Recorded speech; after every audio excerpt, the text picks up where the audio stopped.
Bang? Kai? This isn't a sword. Well then.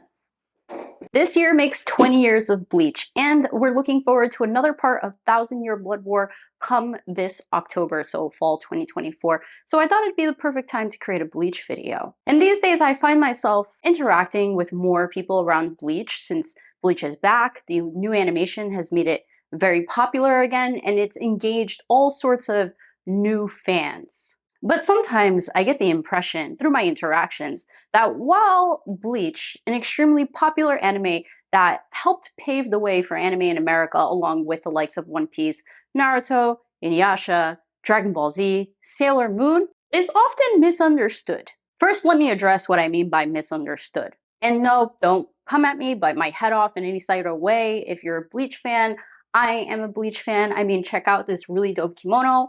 I'll let you know where I got it at the end of this video, so keep on watching. But it was the anime that made me an anime fan through and through. So I'm here to essentially defend Bleach. Defend Bleach from the adaptation that it got. Defend Bleach from folks who may call it repetitive at times. Because, you know, those fillers in those 366 episodes, I feel like it gives people the wrong impression about Bleach. In addition to that, the way that the story is constructed, it's like Ichigo saves somebody and it's a new group of people that he has to fight against, and then he goes back home and then it happens again. But I think that Bleach has so much more to it underneath the story and the plot that we're given. So in this video, I'm here to clear up those misunderstandings. I'm here to help dive in a little bit deeper into what Bleach is. It's not just the really dope zanpakutos, the really dope fight scenes, the amazing variety of characters, of black and brown characters that we get in Bleach that we don't get as often in other anime. And aside from all of those fantastic things, there is so much more than what we see on the surface.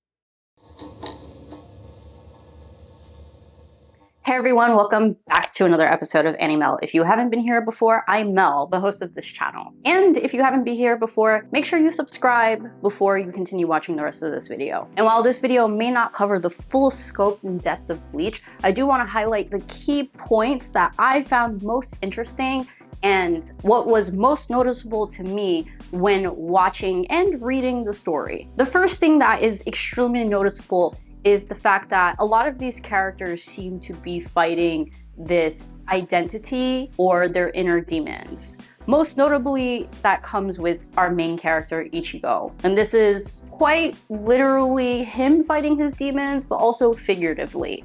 Why do I say that? I mean, if you've seen Bleach, I think you fully understand that first things first, he has a hollow inside him that he's been fighting for, what, the whole duration of the story, with the exception of Thousand Year Blood War. By the time Thousand Year Blood War comes around, we thoroughly understand that the hollow is a part of him. But before that, we spend an extreme amount of time exploring how much Ichigo rejects that side of him, even though it has helped him countless times and helped protect him from dying. Ichigo's other inner demons that he often is fighting with is trying to go off alone and save people, not wanting to endanger his friends, so he kind of like tries to separate himself from them at times. It does take him time to learn to rely on his friends throughout the course of the story of Bleach. As you can see, Ichigo struggles with identity issues and fighting his inner demons again, because once he loses his Soul Reaper abilities during the Fullbringer arc, he's looking for any means possible to kind of get his powers back, which leads to all sorts of precarious situations that he ends up in. And there's definitely so much more that Ichigo is fighting with internally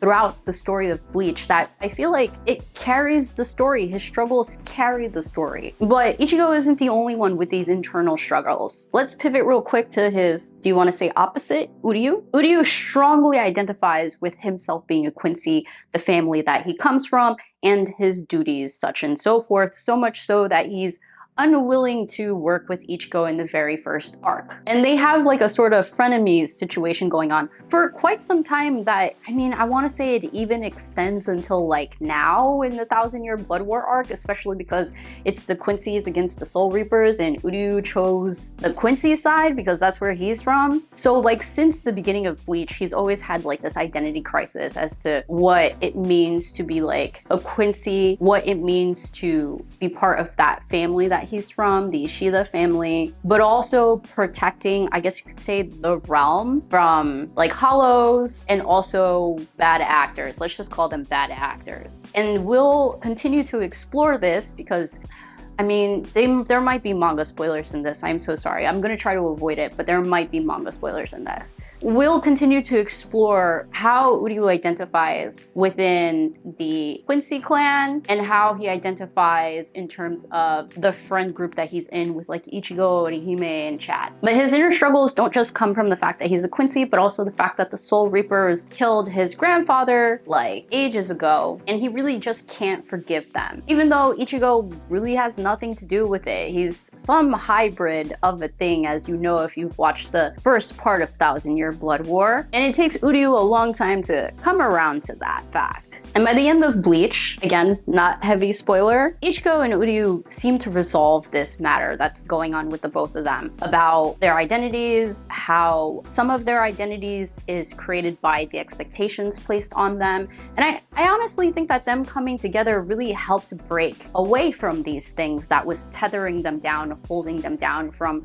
being greater, being better. Kinda as a sub-point, part of identity for Ichigo is the fact that Ichigo's whole motivation for what he does for basically the entirety of Bleach is that he wants to just protect his friends and his family. There's no, I want to be the strongest Soul Reaper, I have to be like the captain of all the 13 court guard squads, none of that. He just wants to simply like kick back, protect his family, protect his town, protect his friends, and that's it. The reason that I say that this is kind of like a sub-point to his identity is that some of this definitely stems from the fact that he couldn't protect his mom. When he was very young, his mom got attacked by a hollow and feels like it was his fault that she was killed. And since then, he's always had this strong sense of responsibility to protect others. And because of that, that kind of feeds into Ichigo's identity as like a protector. Now, breaking away from the identity part a little bit, I do want to go back to the fact that Ichigo's whole motivation is to protect his friends and his family. While most action or specifically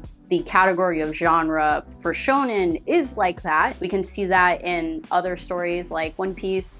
Luffy really wants to protect his friends. Naruto really wants to protect his friends in the village. But in Bleach, it's kind of like his only motivation. It's not just motivated by the fact that he wants to become the best. And because of that, this is kind of like a break in the mold of what we call shonen. Sometimes I feel like that gets a little unseen, or it's not as clearly seen, because at some point we're still focused on the fighting and the plot that we're seeing unfold before our eyes. I mean, it's an action anime. We see a lot of fighting going on. Almost every single episode, there's a fight. So you could kind of like easily miss the fact that this shonen is not kind of like all shonens. And to continue on to that point, which is, I don't know if it's better or worse, but it's kind of crazy. The fact that Ichigo is way more mature than his age. When we get introduced to Ichigo, he's of the age of 15. He's at the age of 15. He is way too wise for his age, and I feel like this was shaped due to the trauma of his mother passing away and him feeling like he needed to take a stance in his household and his family to protect his younger siblings. And what's crazy is that his maturity matches his strength and his abilities. Because, you know, there's just something about shonen where you've got some kid that's stronger than all of the adults, and all of the adults are asking, you know, to be saved by this main character that's still a teenager. There's just something about that sometimes I'm just like, these are some really irresponsible adults, man. Anyway, that's all to say that Ichigo is way beyond mature for his years, which stems into the fact that he wants to protect people and the fact that he tries to do things on his own. And what I appreciate, which was highlighted by some Threads mutuals, the Recovering Elitist and Odessa Mo's, that within the Fullbringer arc, there's a point because Ichigo is struggling so much as to what to do, and he's conflicted about how to get his Soul Reaper powers back. His part-time boss like lets him know, like, you know, you're still a kid. And I think he's like 17 at this point because there's a time skip between mean, Fullbringer arc and the arc in which he defeated Aizen, they're like, dude, you don't have to do everything on your own. You can rely on adults. That's what we're here for. You're still a kid. Like, enjoy your youth, dude. And while the Fullbringer arc is definitely not my favorite arc, I don't enjoy it that much, it does highlight some real human, realistic aspects about Ichigo and his placement in the story of Bleach. And it fully acknowledges that he is still a kid despite all the power that he had before and the power that he acquires in Thousand Year Blood War. I mean, how many shonen really break that down for you, that these moments of weakness for Ichigo, any normal person would be experiencing that. Any normal teenager would be experiencing the distress that he's feeling, but he's trying to really mask and hide it. And you can really see how much he really carries on his shoulders because he's not the type to really fool around much.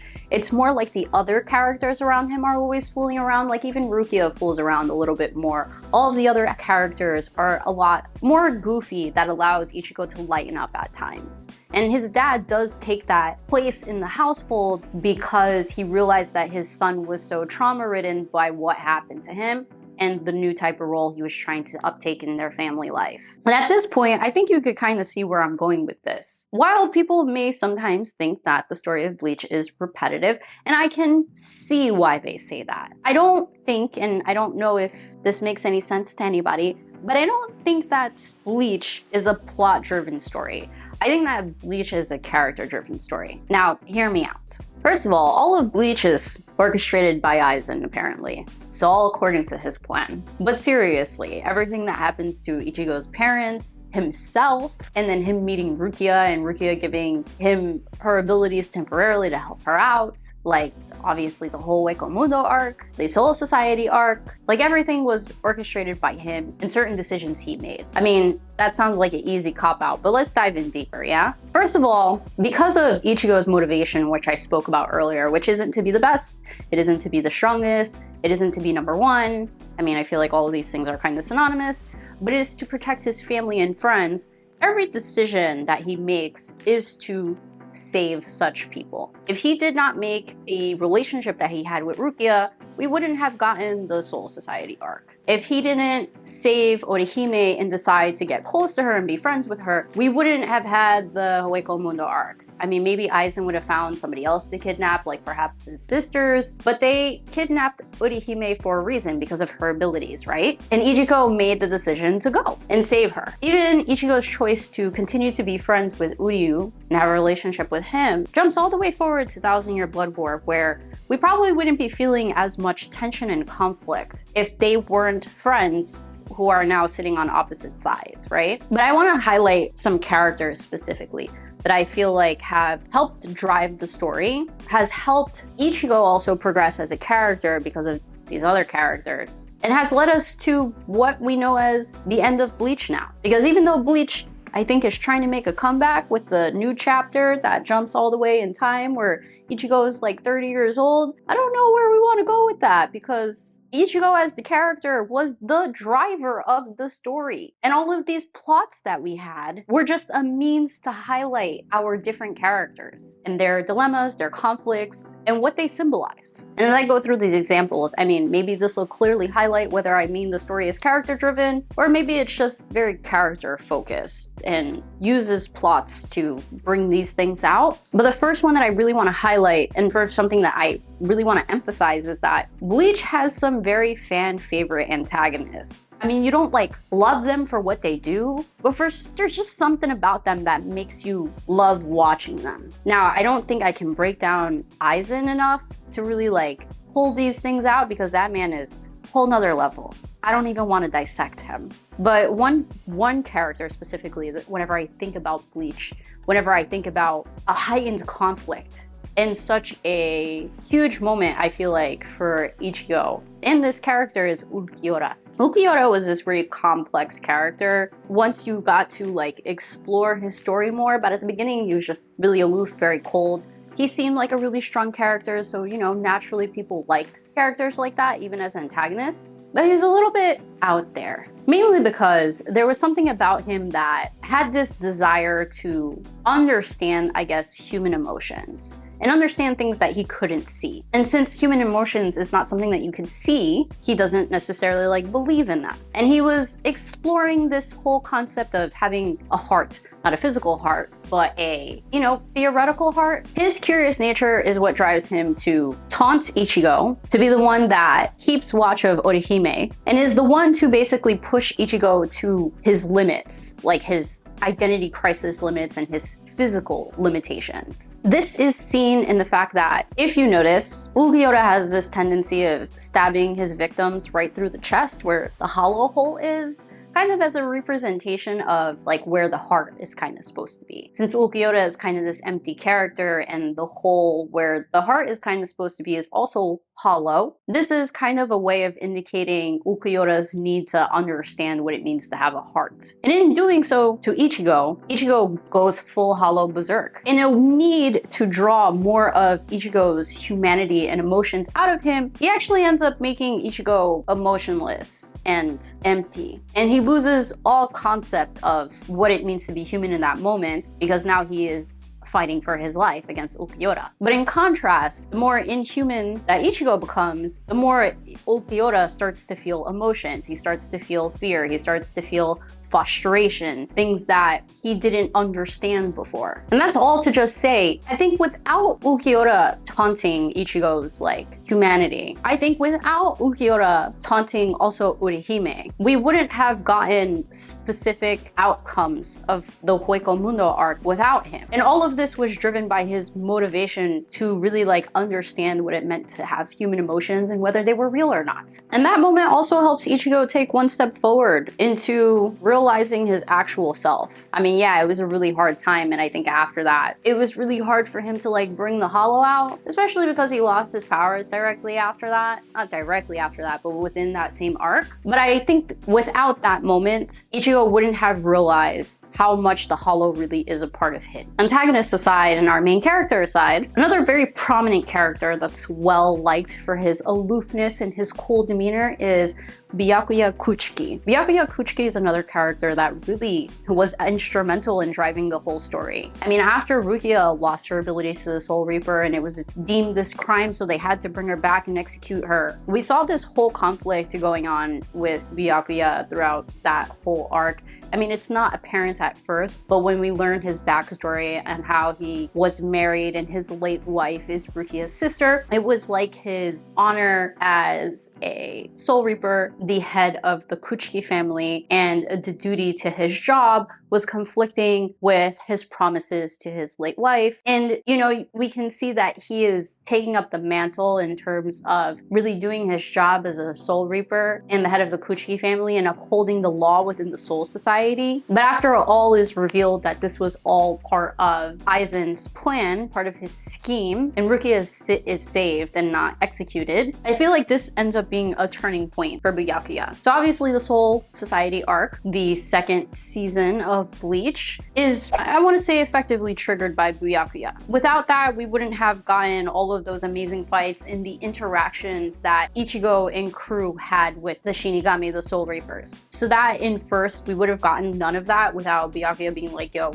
I need to bring my sister back. And then with Ichigo driving the story from the very beginning, choosing to save Rukia, his meeting of Ichigo really set him on a path of, let's call it redemption, yeah? A path of redemption where he's no longer a brother that only does his job, but also cares about his younger sister Rukia. And also his subordinate Renji, because he also doesn't seem to treat Renji with a lot of respect despite the fact that he is his lieutenant. And Ichigo and Byakuya's fight impacts his character so much that we're able to see the growth of Renji and Rukia. I don't think we would have been able to get both of their bankais in Thousand Year Blood War without that step being taken, because Rukia's whole conflict within Bleach is a need of acceptance from her older brother and this loneliness and isolation due to the passing of her sister. And also this immense guilt where she felt like she was the reason that her captain got killed, who looks very much like Ichigo. It feels like at times their obstacles for reaching Bankai is due to some inner conflict or inferiority or isolation that they're feeling that they haven't overcome. I mean, I feel like I'm making this realization now, but Bankai is almost like a means of maturity for our characters. If you're able to attain Bankai or able to level up your Bankai, it means you've reached new levels of enlightenment. Let's say that. So there's this whole like circular impact that's going on. And I feel like none of these things would be happening without the motivations of our characters. It's not really the plot and the conflict that's creating it. I mean, yes, it's the conflict, but it's not the plot per se. It's the characters that have created the circumstances. Maybe I'm stretching a little bit to say that this is character driven, but I feel like the story of Bleach is largely impacted by the motivations that each of our characters have, which is not always traditional shonen, which is sometimes a little bit more unclear. And I think that having some understanding of the characters makes the story of Bleach much more impactful. A lot of my reasonings up until now have been because of the characters, but I do think there's some additional things in Bleach that I find really fascinating aside from like the fighting and aside from like our character developments and watching them evolve through the storyline.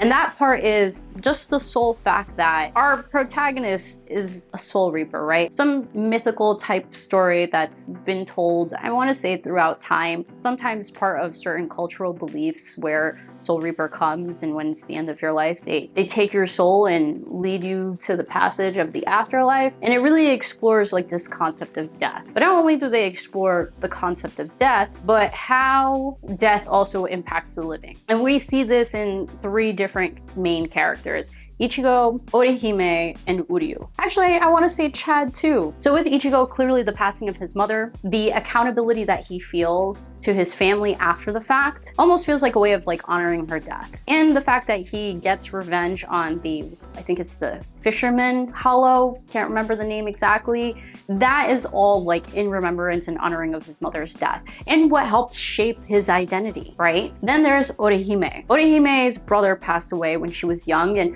she always used to pray to him in remembrance of him. And as she started to make friends, go to high school, she started forgetting about him. And it's this whole idea that obviously we go on living our lives, but try not to forget the loved ones that are no longer with us and still find ways to honor them even after they've passed. Because with his passing and her neglecting to continue to pray to the small shrine that she has in her apartment, he effectively turns into a hollow out of spite and jealousy and attacks her. And that obviously stems to what hollows are. Hollows are spirits that have lingered for a long period of time that haven't passed on to the soul society and attack and haunt humans in the human realm. And then with Uryu, similar to like Ichigo, the passing of his grandfather and the fact that he was killed by Soul Reapers really impacted his opinion of Soul Reapers. It made his interactions with Ichigo really abrasive and hostile in the beginning, despite the fact that they're best friends now. They're basically besties. Bleach really draws out the, I guess you want to say, the importance and relevance of death amongst the living, and explores the concepts that is well discussed amongst the living and in certain cultures as to what happens after that. But the most important thing that I want people to hopefully attain from watching this is that Bleach is everything that's cool about it. The fights, the story, the zanbakutos, the drip, the clothes is unreal, but the story is not just about Ichigo like just saving his friends. It's not about like the war that's effectively going on right now and is to continue come this fall, but it is really a story of a young teenage boy, how he overcomes some of the traumas that he encountered early on in life, how his interactions with other people help them overcome their traumas and the people that they've lost throughout their lives, and how they all come to mature, because I think they're roughly the age of 18 now in Thousand Year Blood War, I think, but they're approaching adulthood essentially, or they are at the cusp of adulthood. They come to actualize on their identities and shed some of the difficulties that they encountered in their youths. I feel like that is probably like the pinnacle of Bleach, what Bleach really is. Because with all of its characters, how is it possible to really see the story progress if it's quote unquote repetitive, if the story isn't about the characters themselves? And let me know your thoughts on that concept. Let me know your thoughts on this video. I really appreciate you watching and watching up until this point. I hope my points were clear and there's some validity to them. And if you're here at this point and if you enjoyed this video, make sure you like, you subscribe if you haven't subscribed yet, you share with another Bleach friend or perhaps a friend who misunderstands Bleach as well. And to what I said earlier, this right here, this very sweet looking kimono that I got from Nani, if you can see the name right here, they have a Yoroichi kimono just like this. But if you're interested in other ones, I don't know how long they will be on the site for because they do not restock. They have a Toshido one and they have a Kenpachi one. The Kenpachi one is all black, so if you're looking for something that's a little bit more neutral in terms of colors, I would say definitely go for that. But they are so dope. You can wear them out in public and it feels like it's easy to integrate into your own style. Anyway, I hope this video also made you a bigger fan of Bleach. If you did not love Bleach as much before watching this video, you're welcome. I just introduced you to the fact that Bleach is much more than what it is. Anyway, that's gonna do it for me. Thank you so much for joining as usual. You will catch me on another video, maybe next week, maybe not. Anime NYC is coming, so I hope to be posting some content on that. It's not this weekend, but the next weekend. So follow me on Instagram and Threads for more on that aspect because I don't know if I'll be creating a full video on that. But nonetheless, I will see you on the next one. Bye!